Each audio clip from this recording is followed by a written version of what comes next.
حضرت امام حسین تشریف لائے، بچوں سمیت آئے۔ حور بن یزید ایک شخص تھا، حور بن یزید، حور بن یزید نام یاد رکھنا۔ حور بن یزید ایک مختصر سا لشکر لے کے اس نے امام حسین کو ایک جگہ پہ روکا، پھر دوسری جگہ پہ روکا، بالآخر تیسری جگہ پہ روکا تو امام حسین نے فرمایا جگہ کون سی ہے؟ کہا حضور کرب و بلا۔ فرمایا بس یہی خیمے لگا دو، یہی۔ حضرت سیدہ زینب نے پوچھا امام حسین سے کہ سارے زمانے نے روکا ہے، ٹھیک ہے آپ حق پہ ہیں، یہ بھی سب نے کہا ہے آپ حق پہ ہیں، پر روکا بھی سب نے، آپ روکے کیوں نہیں؟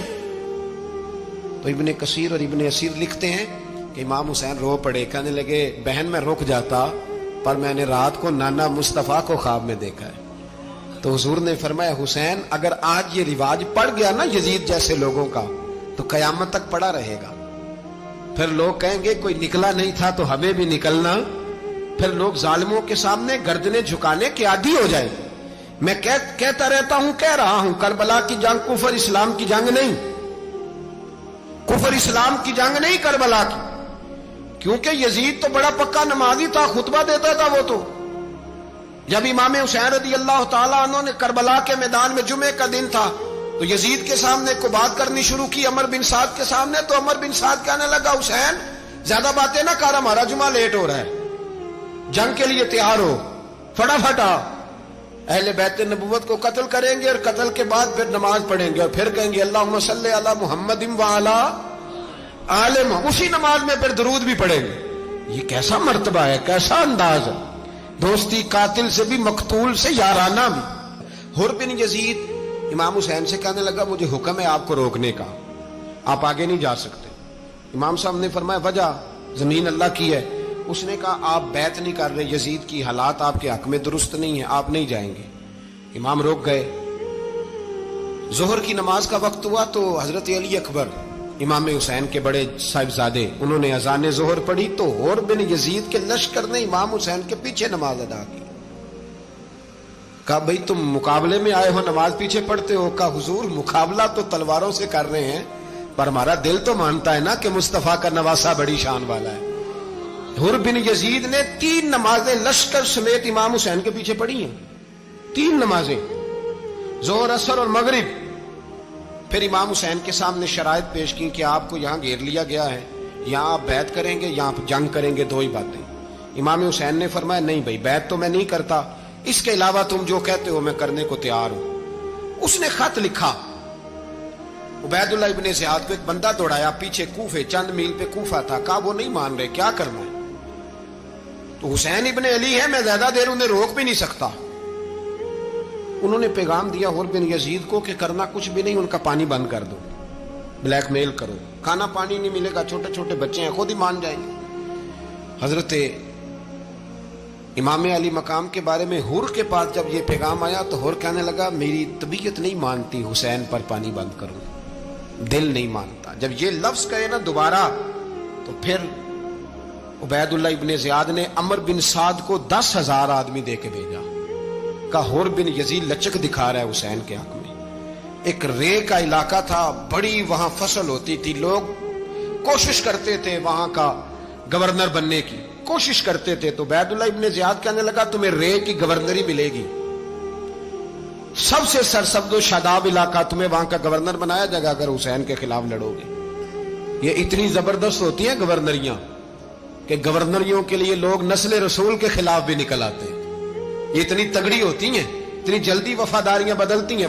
امام حسین کو روک لیا گیا، عمر بن سعد نے روک لیا۔ 1 محرم کو امام آئے، 7 محرم تا روکا گیا، 7 محرم کو پانی بند کر دیا۔